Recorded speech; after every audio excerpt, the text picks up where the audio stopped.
সুপ্রিয় দর্শক, আসসালামু আলাইকুম। বিএনপি সংসদে নারীদের জন্য সংরক্ষিত যে ৩৬টি আসন পেয়েছে সেগুলোতে তাদের মনোনয়ন চূড়ান্ত করেছে। অর্থাৎ এই ৩৬টি আসনে তারা কাকে কাকে এমপি করবে সেই তালিকা চূড়ান্ত করেছে এবং প্রকাশ করেছে। এই তালিকায় এমন কিছু নাম উঠে এসেছে যেগুলা আসলে খুবই চমক তুলেছে।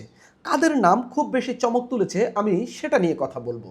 এই তালিকায় এমন কিছু নারী নেত্রীর নাম বাদ পড়েছে, অর্থাৎ যারা এই সংরক্ষিত আসনে এমপি হওয়ার কথা ছিল এবং অনেকেই বলেছেন কনফার্মলি তারা এমপি হচ্ছেন, এরকম অনেকেই বাদ পড়েছেন ৫ থেকে ৭ জন। তারা কারা কারা এবং কেন বাদ পড়েছেন সেটা নিয়ে আমি কথা বলবো। পাশাপাশি বিএনপি এই যে ৩৬ জনকে এমপি করছেন, এখানে কতজন সাবেক এমপি, বিএনপি নেতাদের পরিবার থেকে কতজন এসেছে, ত্রয়োদশ সংসদ নির্বাচনে বিএনপি মনোনয়ন দিয়েছে কিন্তু জিততে পারেনি, এরকম কারা রয়েছেন, পাশাপাশি মহিলা দল এবং বিএনপি থেকে কারা কারা আসছেন সেসব নিয়ে আমি কথা বলবো। প্রথমেই চমকের কথা বলি। বিএনপির মনোনয়ন পেয়ে সংসদের সংরক্ষিত আসনে এমপি হওয়ার জন্য অনেকেই আবেদন করেছিলেন। এর মধ্যে অভিনেত্রী ছিলেন, অন্য দলের নেত্রী ছিলেন, যেমন মেঘনা আলম, ফারজানা সিথি, তারপরে কনক চাপা, বেবি নাজনীন। একজন অভিনেত্রী দেখলাম তিনি তারেক রহমানকে খুব পছন্দ করেন, তার আদর্শ ধারণ করেন, এরকম কথাবার্তাও বলেছিলেন। তাদের কাউকেই বিএনপি মনোনয়ন দেয়নি। তবে বিএনপির এই যে মনোনয়ন তালিকা বা বিএনপি যাদেরকে এমপি করে সংসদে নিয়ে যাচ্ছেন, এর মধ্যে দুজনের নাম আমি পেয়েছি যেটা আসলে খুবই চমক তুলেছে। এর মধ্যে অন্যতম হলেন মানসুরা আক্তার। মানসুরা আক্তার ছাত্র দলের নেত্রী এবং ঢাকা বিশ্ববিদ্যালয় কেন্দ্রিক ছাত্র দলের নেত্রী। তিনি যে মনোনয়ন পাবেন এটা সম্ভবত তিনিও আশা করেননি, কিন্তু বিএনপিকে নিয়ে একটা সমালোচনা রয়েছে। এই যে ছাত্র দলের নেতা নেত্রীরা হচ্ছে এই ফ্যাসিবাদ বিরোধী আন্দোলনে এত ত্যাগ তিতিক্ষা, তাদেরকে সেভাবে মূল্যায়ন করা হচ্ছে না। কিন্তু তারা যাদের সঙ্গে আন্দোলন করেছিলেন, নাহিদ ইসলাম, তারপরে হাসনাত আবদুল্লাহ, আব্দুল হান্নান মাসুদ, আক্তার হোসেন, তারা কিন্তু সংসদে গেছেন এবং তাদের নারী নেত্রীরাও এই সংরক্ষিত আসনে এমপি হয়ে সংসদে যাচ্ছেন, কিন্তু ছাত্রদল সেভাবে মূল্যায়িত হচ্ছে না। সেই জায়গা থেকে এই সমালোচনাটা বিএনপি ভেঙে দিয়েছে এবং মানসুরা আক্তারকে সংসদে নিয়ে যাচ্ছে। আমরা দেখেছি মানসুরা আলম ফ্যাসিবাদ বিরোধী আন্দোলন বলেন, তারপরে আওয়ামী লীগের সময়ে কিভাবে তিনি মিছিলের সামনে থেকে আন্দোলন করেছেন এবং প্রতিটা আন্দোলনের সঙ্গে জড়িত ছিলেন, এটা আমরা দেখেছি। সেই মানসুরা আলমকে মূল্যায়ন করা হচ্ছে এবং ইয়াং বয়সে তাকে সংসদে নিয়ে যাওয়া হচ্ছে, এটা খুবই পজিটিভ। এবং বিএনপিতে বিশ্ববিদ্যালয়ের শিক্ষার্থীরা ছাত্র দলে আকৃষ্ট হওয়ার ক্ষেত্রে এটা একটা বড় ভূমিকা রাখবে বলে আমি মনে করি। আরেকজনের নাম দেখে আমি খুবই অবাক হয়েছি।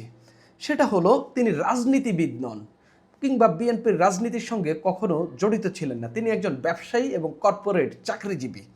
তিনি হলেন বাংলালিংকের deputy CEO Jaharat Abid Chowdhury. BNP তাকে কেন এই মনোনয়ন দিয়ে সংসদে নিয়ে যাচ্ছে এটা আমার বুঝে আসেনি।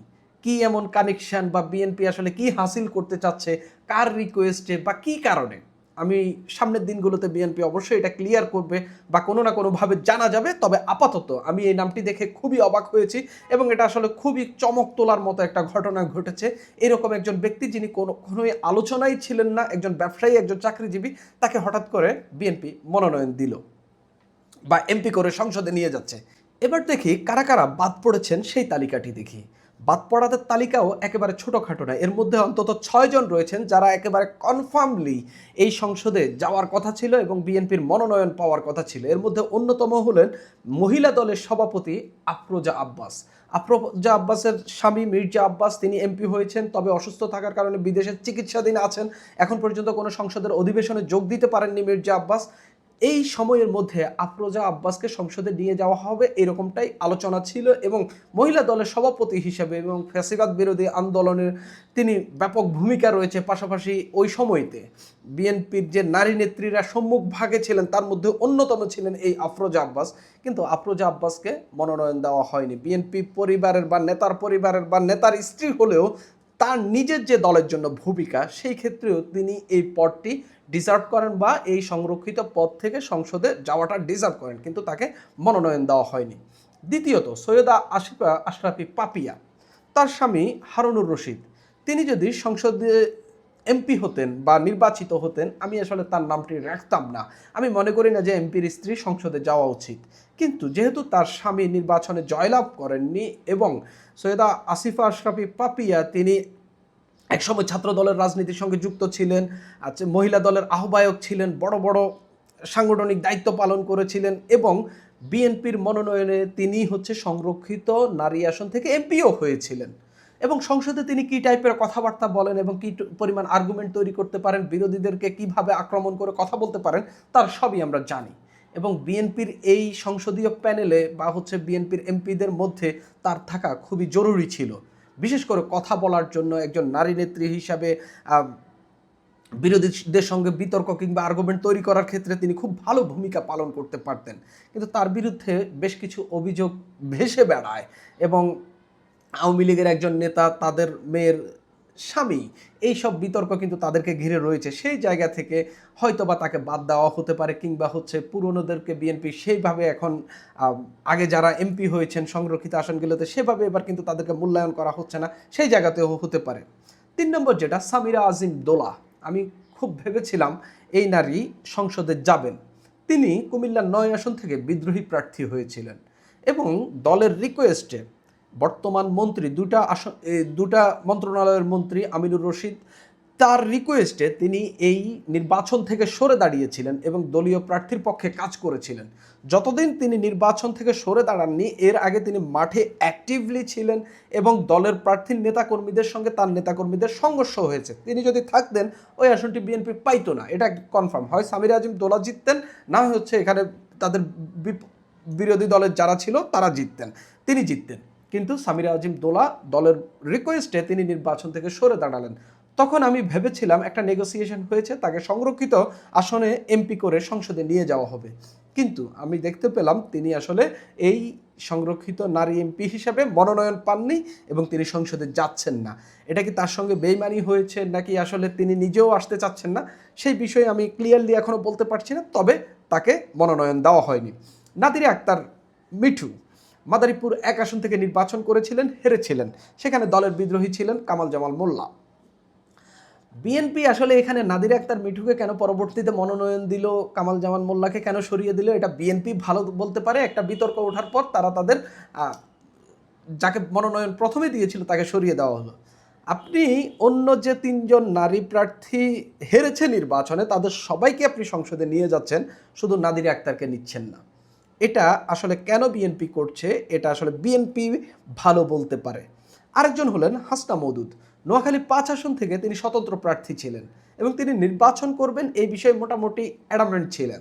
কিন্তু শেষ পর্যন্ত দলের রিকোয়েস্টে আমি যতটুকু জানতে পেরেছি, দলের শীর্ষ পর্যায় থেকে তার কাছে অনুরোধ গেছে তিনি যেন নির্বাচন থেকে সরে দাঁড়ান এবং তাকে পরবর্তীতে মূল্যায়ন করা হবে। বিএনপিও ওই সময় বলেছিল যারা বিদ্রোহী প্রার্থী হবেন না বা যাদেরকে হচ্ছে দল এখন নমিনেশন দেয়নি বা স্থানীয় সরকার নির্বাচনে নমিনেশন দেবে না, বিএনপি তাকে অন্যভাবে মূল্যায়ন করবে।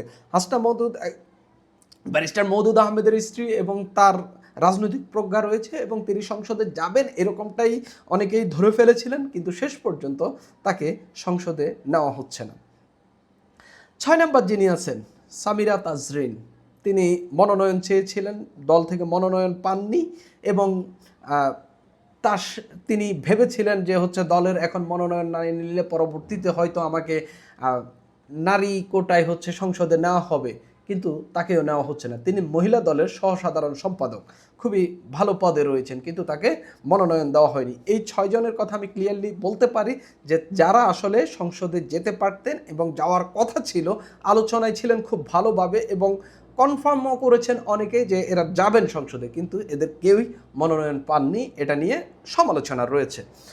এর বাইরে বিএনপি যে 36 জনকে মনোনয়ন দিয়েছে, এর মধ্যে 28 জনই নতুন, 8 জন পুরাতন। তো সে 8 জন কারা কারা? বিএনপি স্থায়ী কমিটির সদস্য সেলিমা রহমান, রেহান আক্তার রানু, রাশেদা বেগম হীরা, বিলকিস ইসলাম, হেলেন জেরিন খান, নীলুফা চৌধুরী মনি, সুলতান আহমেদ, নেওয়াজ হালিমা আর্লি। এর মধ্যে এমন 2 জন নারী রয়েছেন যাদের বাবা, স্বামী, শ্বশুর খুবই গুরুত্বপূর্ণ পদে রয়েছেন, একজন মন্ত্রী পদেও রয়েছেন। তারা হলেন বিএনপির নির্বাহী সদস্য ও ঢাকা জেলা বিএনপির সাধারণ সম্পাদক নিপুণ রায়, তার বাবা সাংস্কৃতিক বিষয়ক মন্ত্রী নিতাই রায় চৌধুরী এবং তার শ্বশুরকে আমরা জানি গয়েশ্বরচন্দ্র রায়। তিনি ঢাকা 3 আসন থেকে এমপি নির্বাচিত হয়েছেন এবং বিএনপি স্থায়ী কমিটির সদস্য। আরেকজন হলেন শিরিন সুলতানা, তার স্বামী বিএনপির যুগ্ম মহাসচিব খায়রুল কবির খোকন এবং তিনি নিজেও এমপি। তারপরে বিএনপিতে ঘোষিত তালিকায় দেখা যাচ্ছে যে স্বেচ্ছাসেবক দলের সাবেক সভাপতি শফিউল বারী বাবুর স্ত্রী বিথিকা বিনতে হুসাইন তাকেও বিএনপি মনোনয়ন দিয়েছে, স্বেচ্ছাসেবক দলের সাবেক সভাপতি। বিএনপি এমন 3 জনকে মনোনয়ন দিয়েছে বা এমপি করে নিয়ে যাচ্ছে, যার মধ্যে এই 3 জন বিগত সংসদ নির্বাচনে অর্থাৎ ত্রয়োদশ সংসদ নির্বাচনে পরাজিত হয়েছেন। তারা হলেন ঢাকা 14 আসনের সানজিদা ইসলাম তুলি, যশোর 2 আসনের সাবিরা সুলতানা এবং শেরপুর 1 আসনে সানসিলা জেবরিন। কিন্তু অন্য আরেকজন প্রার্থী নাদিরা আক্তার মাদারীপুর 1 আসন থেকে যিনি নির্বাচন করেছেন তিনি বাদ পড়ছেন। মহিলা দল থেকে মনোনয়ন পেয়েছেন সাধারণ সম্পাদক, দলটির সাধারণ সম্পাদক সুলতানা আহমেদ এবং তার ফ্যাসিবাদ বিরোধী আন্দোলনের দীর্ঘ লড়াই রয়েছে, গ্রেপ্তার হয়েছেন। সিনিয়র যুগ্ম সাধারণ সম্পাদক হেলেন জেরিন খান। বিএনপির মিডিয়া সেল থেকে মনোনয়ন পেয়েছেন 2 জন, মাহমুদা হাবিবা ও শাম্মী আক্তার। ঢাকা মহানগর উত্তর ও দক্ষিণ বিএনপির কমিটি থেকে 3 জন মনোনয়ন পেয়েছেন। তারা হলেন ফেরদৌস আহমেদ, আরিফা সুলতানা, নাদিয়া পাঠান। এরা 3 জনই ঢাকা মহানগর বিএনপির রাজনীতির সঙ্গে জড়িত। এই হলো বিএনপির 36 জন নারী এমপির তালিকা, এবং এই তালিকাটি আপনাদের কেমন হয়েছে অবশ্যই মন্তব্য করে জানাবেন। আমি চমকের কথা বললাম, তারপরে আরও কারা কারা আসতে পারতেন সেটা নিয়ে কথা বললাম। সুপ্রিয় দর্শক, এখন এই পর্যন্তই।